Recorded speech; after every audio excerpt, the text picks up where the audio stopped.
This podcast is brought to you by the School of Advanced Study, University of London. All of our podcasts are available from our website, www.sas.ac.uk.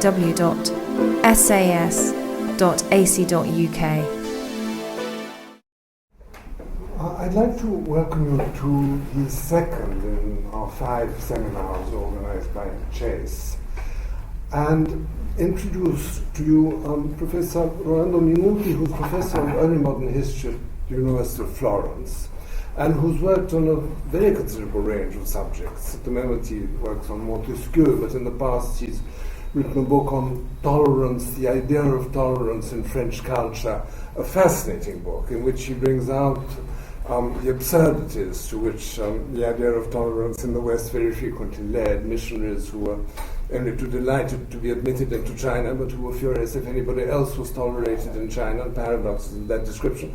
And this evening he's going to talk to us about Montesquieu and Islam. Professor Jung. Thank you. I wish to thank the organizers of this seminar for inviting me, giving me the opportunity to speak in this prestigious institute. Because since my student days at the Scuola Normale of Pisa, many years ago, unfortunately, when Arnaldo Momigliano was teaching there, the Warburg Institute has always been like a mythical place for studies in intellectual history. Thus, I am highly honored to be here today.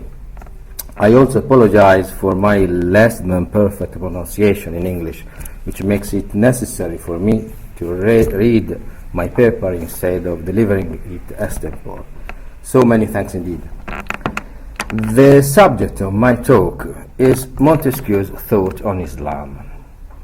To place it more clearly within the general framework of this seminar, I'll need to make some preliminary considerations. The Enlightenment and Islam is a problematic association from two main points of view, which may be expressed by the following two questions. Which Enlightenment and which Islam? Concerning the first question, since the 80s, a general consensus has formed among historians that the European Enlightenment can be divided into different intellectual and cultural sectors or areas, and into different political or philosophical approaches, which range from moderate to radical. These approaches are so drastically different from one another that serious doubts have arisen about whether Enlightenment culture can be said to have a uniform or homogeneous character at all, or whether the very term Enlightenment is appropriate and might not be better expressed by the more neutral term of 18th century culture. Hence, the question arises, can we find some common denominator that gives the term Enlightenment a logical sense in relation to Islamic societies and cultures? My answer, to anticipate the conclusion of my talk, is yes, and I'll try to show how Montesquieu provides interesting elements to support this claim. His attitude towards Islam cannot be considered enlightenment at all if we consider sympathy as a necessary condition, because in point of fact he had a strongly stated antipathy for it. But I don't think that the Enlightenment attitude towards Islam can be seen simply as a broader sympathy for it, against the traditional aversion that was typical of previous ages. Some sympathetic views can surely be found, but the critical point is that Montesquieu sees the Islam problem from another perspective, and I'll try to show. As for the second question, which Islam, we must consider that the Islam of the 17th, 18th century scholarship, the Islam of philologists, antiquarians, and experts in Oriental languages, was not exactly the same, or more precisely, sometimes it was not, as the Islam which figured in the religious and political controversies of the time, where the use of adaptations and historical or philosophical abridgments was often disrespectful of the original text. On the other hand, there was the Islam of empirical experience in different Islamic countries, from Persia to the Maghreb, from Constantinople to the various scenarios of the Aegean Isles of the Ottoman Empire, whose representations and interpretations did not come from books, but rather from direct contacts, personal relations and exchanges. All of this presents another phase and different problems, which travel writings, diplomatic reports, and missionary documents provide ample evidence of. So we have a variety of approaches to Islam and different uses of Islam. Is it possible then, among this vast array of documents and cultural experiences, to espy some sort of uniformity which may support the reality of an Enlightenment attitude to the Islamic world? I think, again, that the answer is yes, that Montesquieu's writings offer a keenly interesting insight into the matter. Scholars and historians have often noted Montesquieu's hostility to Islam, a hostility directly linked to the older Western tradition, which considered Islam as the Christianity's archenemy. His insufficient knowledge of the religion of Muhammad and his misunderstanding of many important aspects of the Islamic world have frequently been the subject of critical considerations of the Esprit de Loi, starting from the years immediately subsequent to its publication.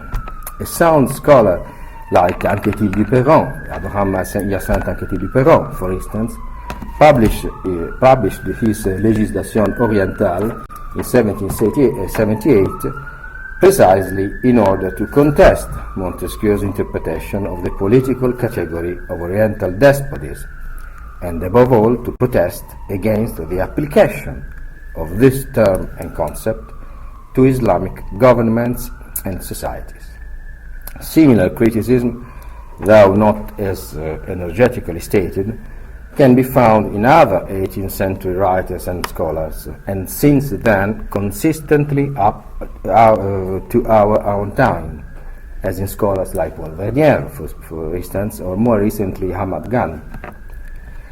There is no reason whatsoever to deny Montesquieu's antipathy for Islam, nor the fact that his interpretation of the Islamic world is sometimes forced and insufficiently supported by critically analyzed evidence. It must be acknowledged that Montesquieu was not an expert. He didn't possess the kind of passion for the critical analysis of documents, nor did he feel the same need to peruse and dissect every single document on a given topic, which we find, for instance, in Pierre Bell, whose intellectual profile was sharply different. Montesquieu's method was that of a man of learning who moves from specific problems and searches out what is sufficient to support a specific idea or judgment he is working on at the moment, including and emphasizing what is useful and excluding what is not. When we talk of the sociological approach of Montesquieu's thought, we should take into account that his empirical, or Baconian, if we prefer, attitude towards social and political phenomena always presents a deductive Cartesian phase, which is linked together with it and colors Montesquieu's thought and method. His work approach is best expressive in one of his pensées. Il fallait beaucoup lire, he writes, and il fallait faire très peu d'usage de ce qu'on avait lu.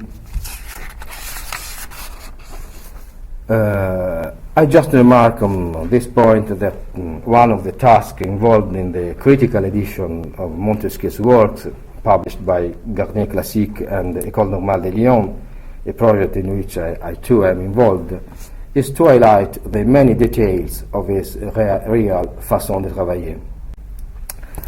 So, while Montesquieu's attitude to the study of Islam may not have been on the same order as an Orientalist, scholars or a philologist, yet the amount of information he gathered on this subject was staggering and varied.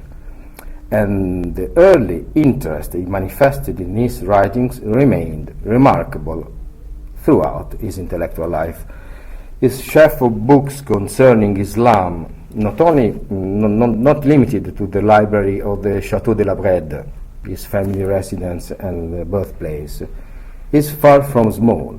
It ranges from Duryea and Marachi's translations of the Quran to the works of Baudier, Demony, which is the pseudonym of Richard Simon, Michel Nau and Reland, and to the biographies of Muhammad by Prideaux, Garnier and Boulainvilliers. His store of information included additional texts as well, which had a remarkable influence on him, in particular the travel writings of Chardin, Tournefort and Tavernier, and others as well. In two of the most important collections of Montesquieu's preparatory materials for the Esprit de Loi, the Spicilège and the Pensée, we have clear evidence of this interest. In the Spicilège, most of his notes concerning Islam are included in the first part, the so-called Recueil des Mollets. These are drawn mainly from Prideaux and to a lesser extent from the travel literature of Tavernier and Lucas.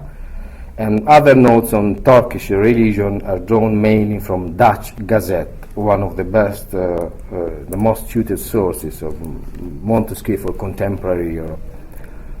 More relevant are the considerations on Islam included in his Pensée. Montesquieu began writing his Pensée around 1720, that is prior to the publication of the Lettres Persanes, and he continued his composition up to the end of his life. This work contains a much greater number of documents and is much more closely related to certain chapters and reflections of the Esprit de Loi. The intimate connection between Islam and despotism, which strongly characterizes the image of Muslim religion and society in the Lettres Persanes as well, is stressed in many passages of the Pensée. For instance, in Pensée 100, included in the older group of reflections, where Montesquieu speaks of the movement of peoples and their social and political consequences, he remarks that the spread of Islam brought about despotism everywhere, and that this was the exact opposite of the invasions of northern European peoples, which established the rule of nobility and paved the way for feudalism, representative government, and limitations of sovereign power. In Pensée 503, Montesquieu writes that wherever the Muslim religion has taken hold, it has left a legacy of dependence and suffering, as is evident in many areas of Asia and Africa, in sharp contrast to the spread of the Christian religious values, which établirent partout l'égalité. True, as he remarks in Pensée 723, in one of his rare positive judgments on the history of Islamic peoples, a great merit of Muslims, that is, the Moors of Spain in this case, was the introduction of modern science into Europe. But this admission is repeatedly contradicted by other considerations which insist on the negative social consequences of Islamic fatalism, and in particular, as he writes in Pensée 1738, on its destructive economic and commercial consequences. It's important to emphasize this last point because it offers interesting evidence of a development in his interpretation, which we shall draw attention to further on. The Lettres Persanes, published in 1721, gives Montesquieu his first opportunity to organize the various aspects of his ideas on Islam. This literary masterpiece, highly celebrated and at the same time harshly criticized in Montesquieu's time, didn't simply use a Muslim disguise in order to elaborate a complex set of reflections and considerations on contemporary politics, history, religion, or moral and philosophical issues. it also offered an occasion to elaborate his ideas, to organize his ideas on the Islamic world, its religion and society, ideas which were already well established in his mind. These ideas didn't change very much in the course of Montesquieu's intellectual life, and were grounded on a wide range of studies.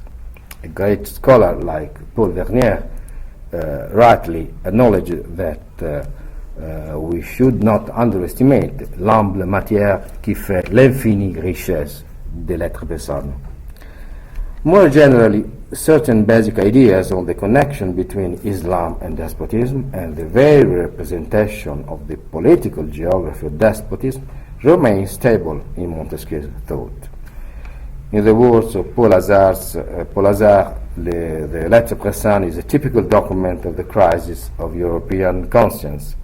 It offers a mix of heterodox judgments on religion and morals, which involves Montesquieu discourse on Islam as well, and other evaluations on Muslim society, which are closely linked to the different argumentative architecture of the Esprit de Loi. Thus, for the first aspect, we can remark his irony about the prohibitions of the Muslim religion, especially concerning the consumption of alcohol, Lettres Persanes 33, credulity regarding amulets and talismans, in the letter 143, the religious notion of impurity, and certain episodes from the biography of Muhammad. This clearly indicates both the persistence of a traditional anti-Islamic hostility, not always supported by a careful study of Islam, as Ahmad Ghani remarks, and his heterodox and critical attitudes towards religion as a whole, which are typical of this phase of Montesquieu's intellectual experience, and in no way spare Christian institutions as well. His very evaluation of the position of women in Islamic society, especially in the short, splendid story in the Lettre 67, l'histoire d'Aféridion et Astarte, can be seen in the light of his hostility to Islam, for, in contrast to the ancient Persian religion of the Guebre, he stresses how it was imposed non par la voie de la persuasion, mais de la conquête. Other letters suggest a more direct link to the theoretical scheme of the Esprit de Loi, in those chapters which emphasize the negative influence of the Muslim religion in relation to demographic development, or the close relationship between Islam fatalism and economic decadence.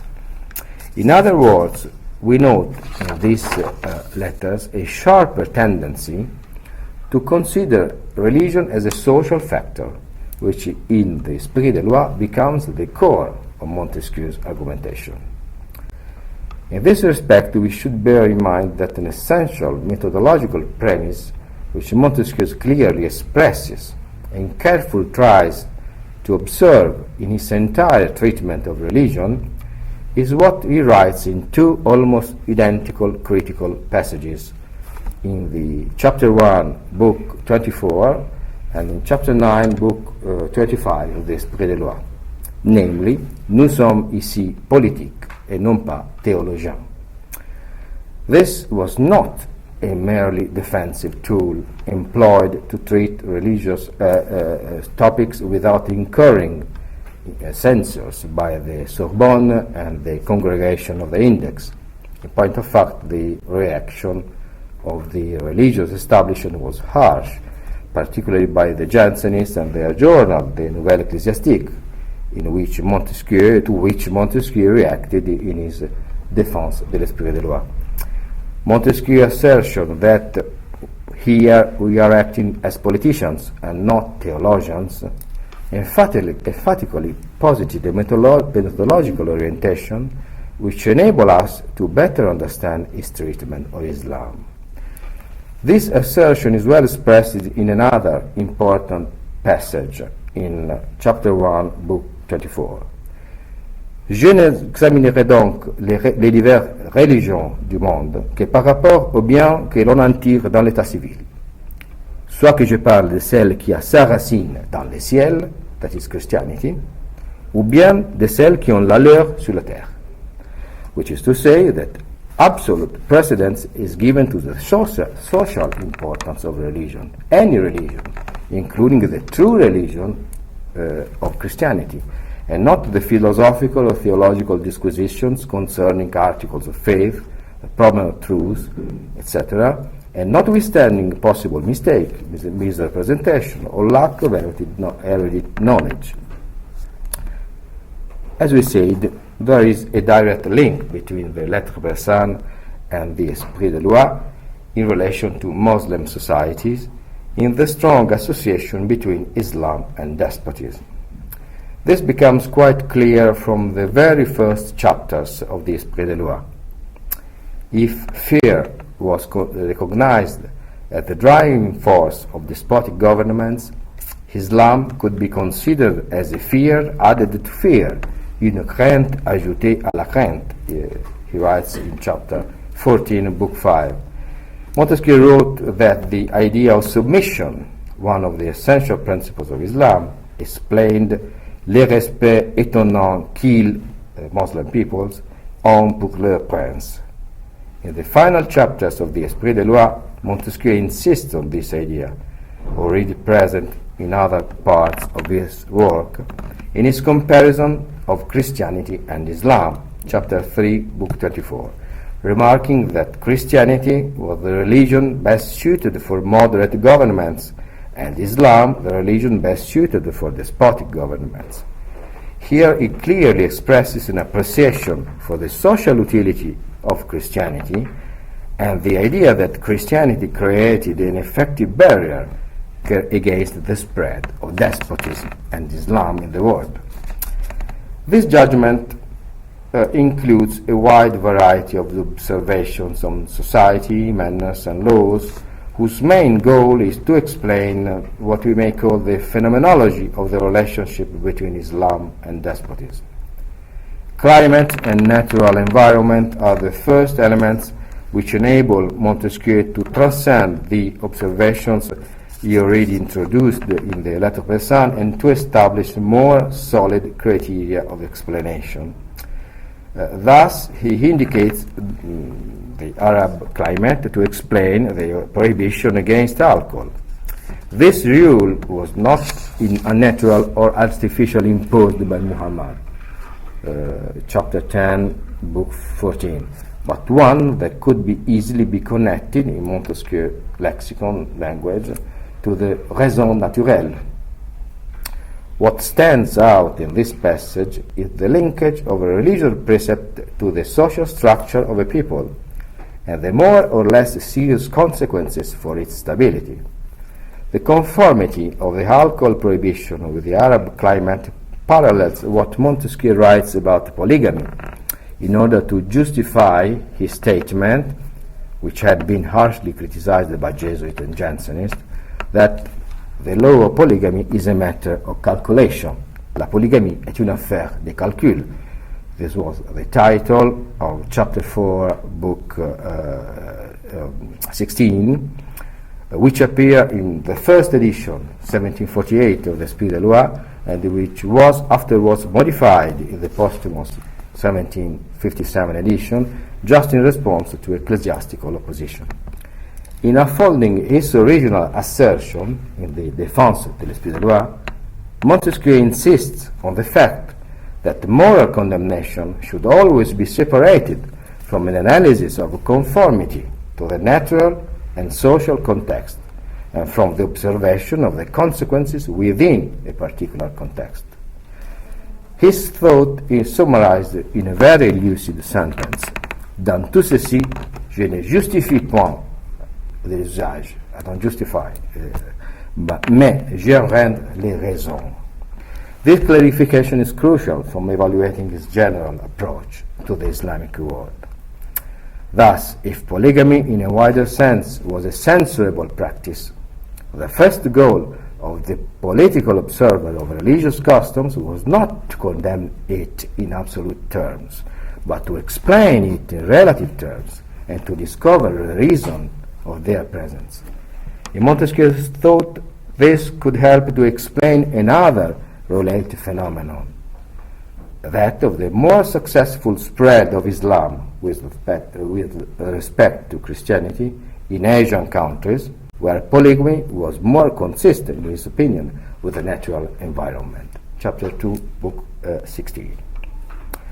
Montesquieu follows this same methodological rule to explain the submission of women in Islamic countries. While in the Lettres Persanes he advances many reasons for opposing a custom that offended human dignity, this form of servitude was perfectly consistent with despotism, qui aime à abuser de tout, he writes in chapter 9, book 16. Thus, domestic servitude has always been the perfect parallel of despotic government. This leads Montesquieu in the same chapter to an apparently shocking assertion. Dans un gouvernement où l'on demande surtout la tranquillité et où la subordination extrême s'appelle la paix, extreme subordination, peace, il faut enfermer les femmes. It is necessary to shut up women. Those intrigues seraient fatales au mari. Jealousy in Muslim countries was not, for Montesquieu, a matter of individual passion, la jalousie des passions, as he writes in chapter 13, book 16, but the effect of a social and political system which tient uniquement aux mœurs, aux manières de la nation, aux lois du pays, à la morale et quelquefois même à la religion, as shown in Muhammad's recommendation to his followers to keep a careful watch over their wives. Notwithstanding Montesquieu's unambiguous assertion that Islamic society and governments were perfectly inserted in a framework of despotism, of which there were an emblematic example, he didn't completely ignore the varieties of despotic governments.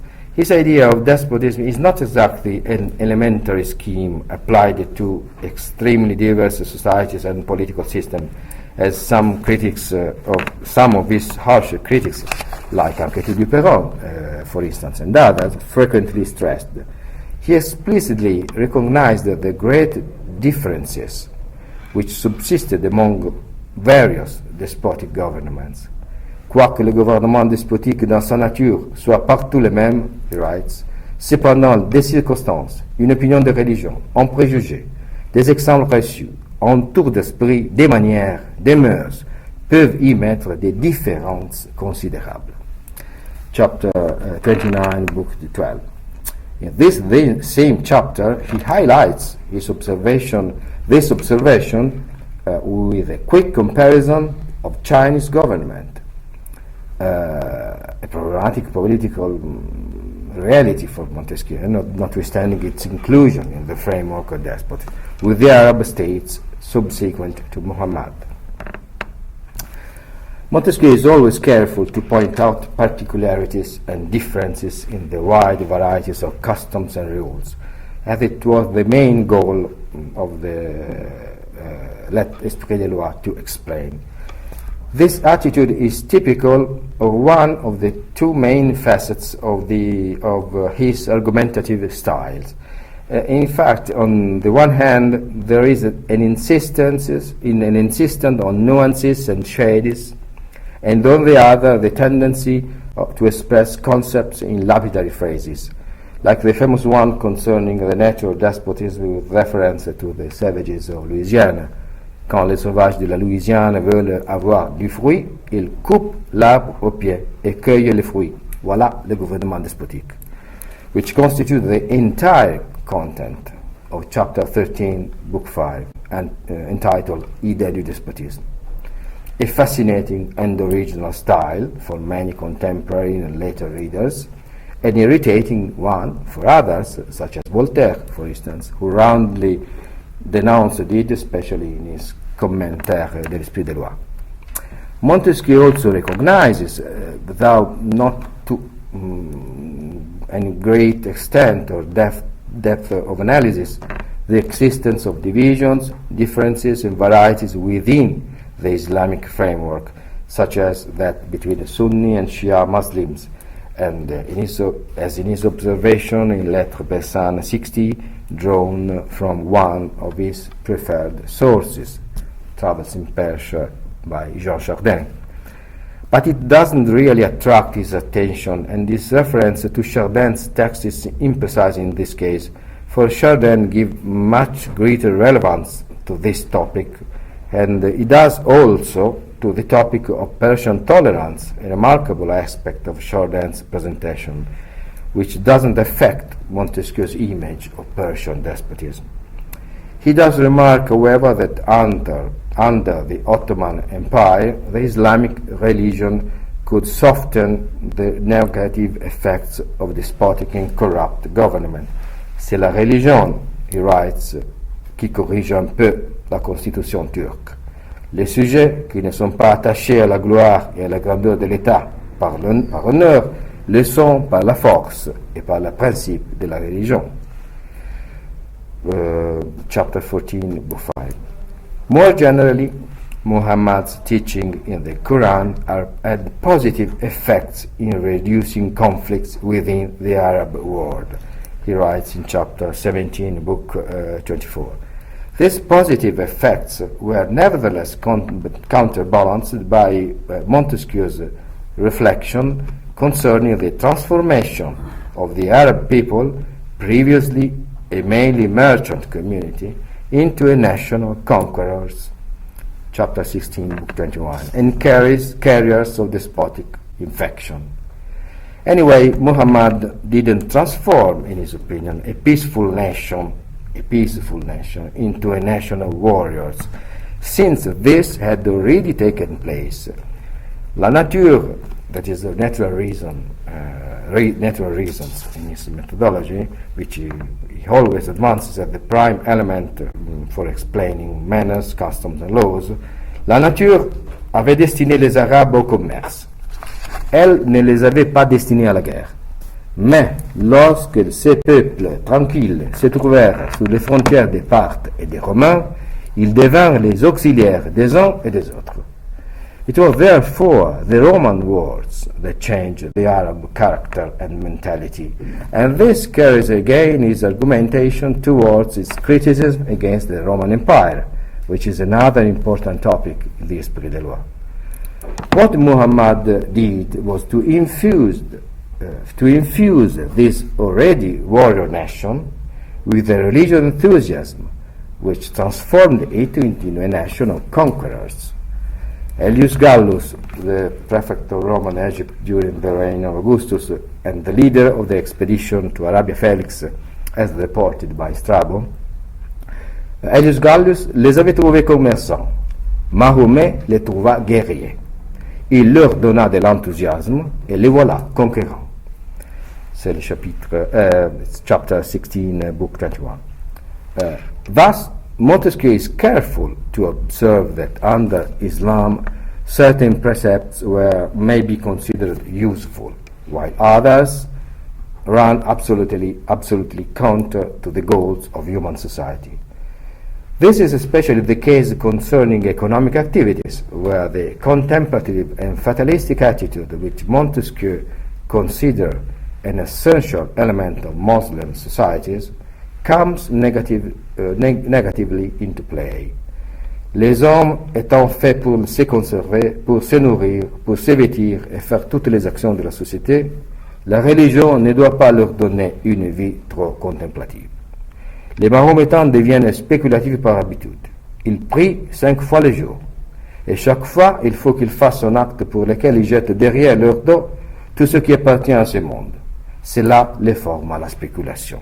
Ajoutez à cela indifférence pour toutes choses qui donnent le dogme d'un destin rigide, etc. He also recognized that Islamic religious rules had a softening effect on the extremes of despotic government by obliging the despot to accept a superior rule. Chapter 29, book 12.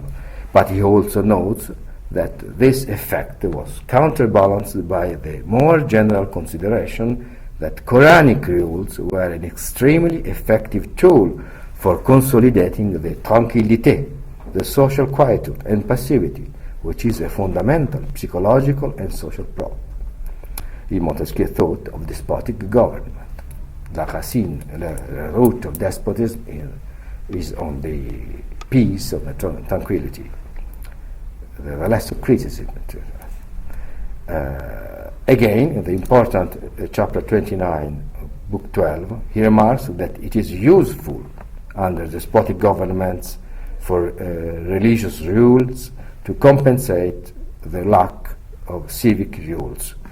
Il convient to despotic governments qu'il y ait quelques livres sacrés qui servent de règles, comme l'Alcoran chez les Arabes, les livres des Zoroastres chez les Perses, les Védas chez les Indiens, les livres classiques chez les Chinois. But this didn't alter the nature of despotism, that is consolidated and harshened in its arbitrary nature.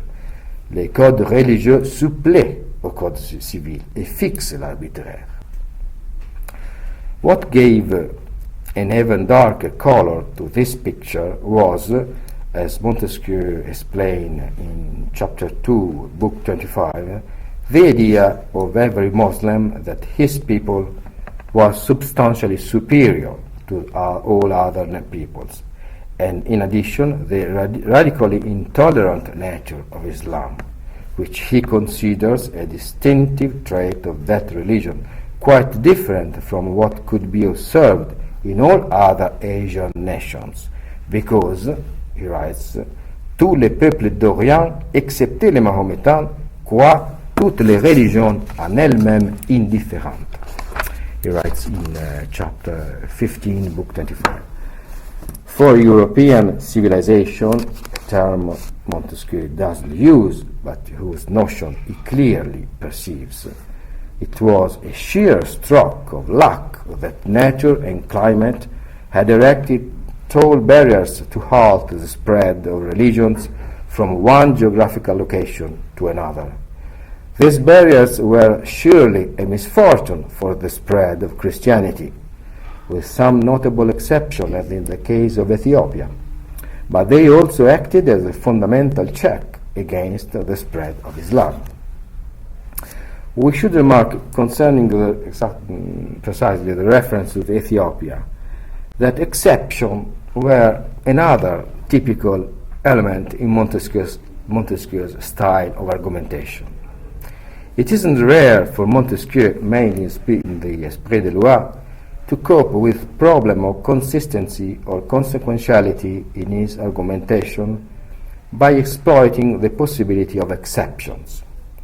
It was the case, for instance, of the Natchez Indians of Louisiana, a savage people that didn't cultivate the land, whose subsistence was based on hunting and harvesting, and whose government, according to Montesquieu's previously stated theory, excluded despotism. This notwithstanding, their constitution déroge à ceci.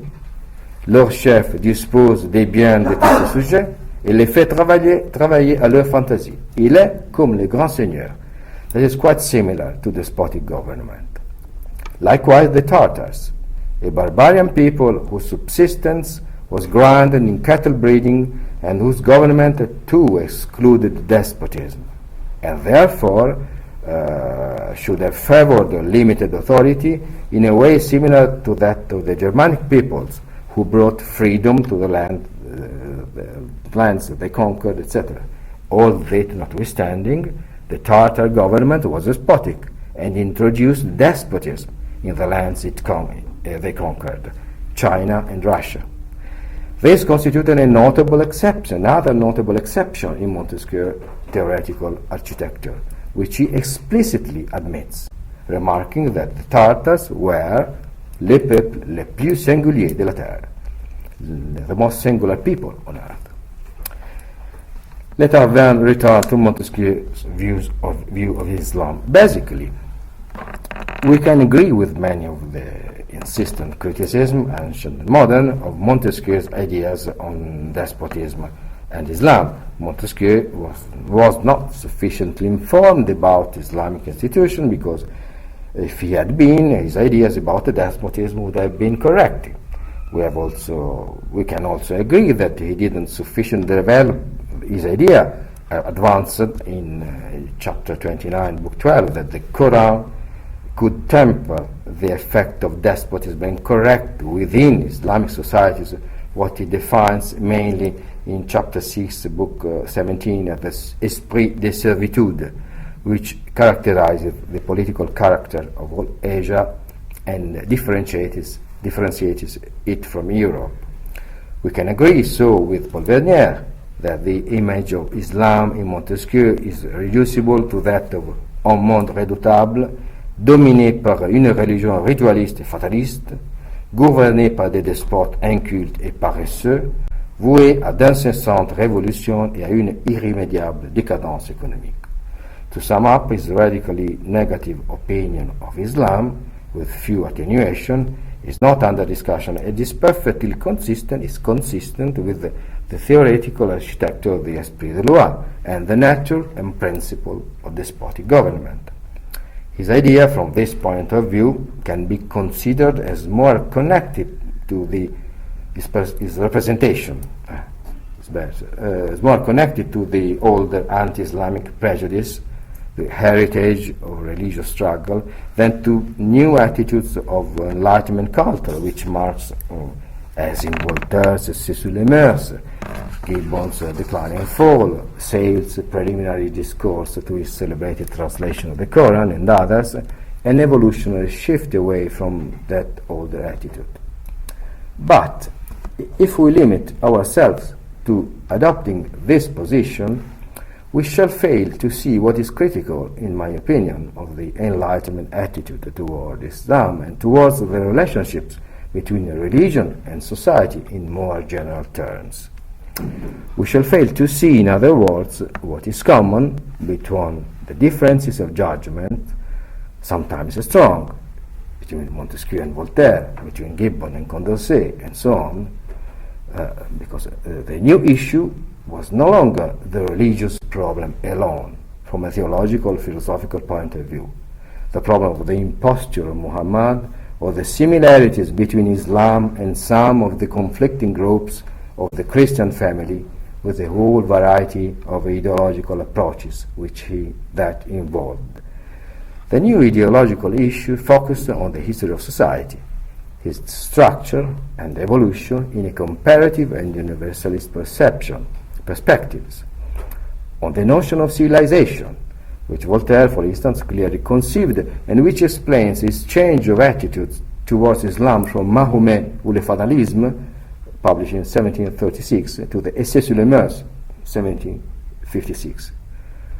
The new issue was the observation of religion and the various forms of religiosity independently of their content of truth or the reasons of faith, but rather in their relationship to the needs of society. This new attitude gains momentum slowly but consistently from the age of the Lettres persanes to that of the Esprit de Loi, as the effect of more general changes in European societies, changes which have often been noted by historians of the 18th century Europe, and which form the groundwork for the development of the Enlightenment culture. This new framework must be placed in foreground, I think, if we wish to get a proper perspective on the way in which the Islamic world was observed by Enlightenment culture. From this perspective, Montesquieu's theoretical proposal, by clearly distinguishing theological from political reasoning in this treatment of religion, constituted a fundamental methodology which was universally valid, notwithstanding one greater or less degree of sympathy for Islam.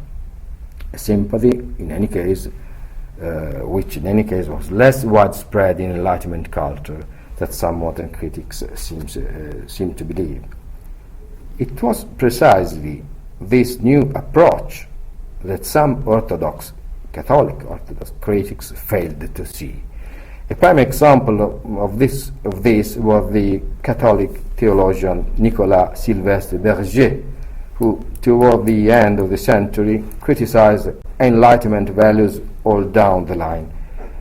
As author of the 3-volume Dictionnaire de théologie, 1788-1790, included in the great collection of the Encyclopédie méthodique directed by Charles-Joseph Panckoucke, Berger repistinated the traditional theological and philosophical perspective, denouncing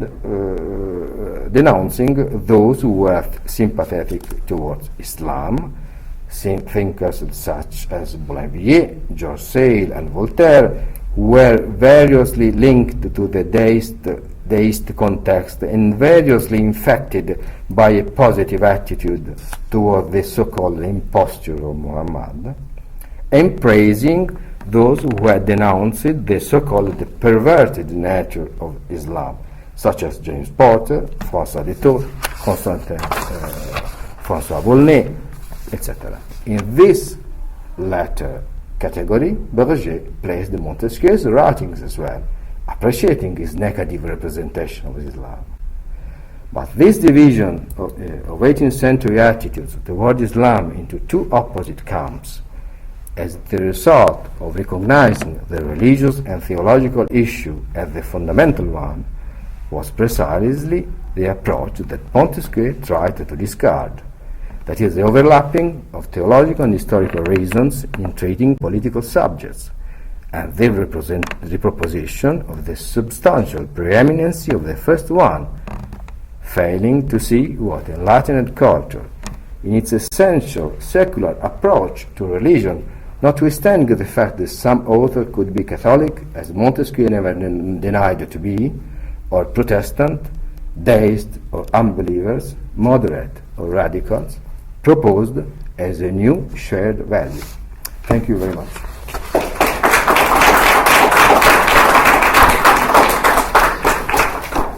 Thank you very much, Mr. Minuti. I'm sure there are various questions. I have myself a question, but it's a very, very general one.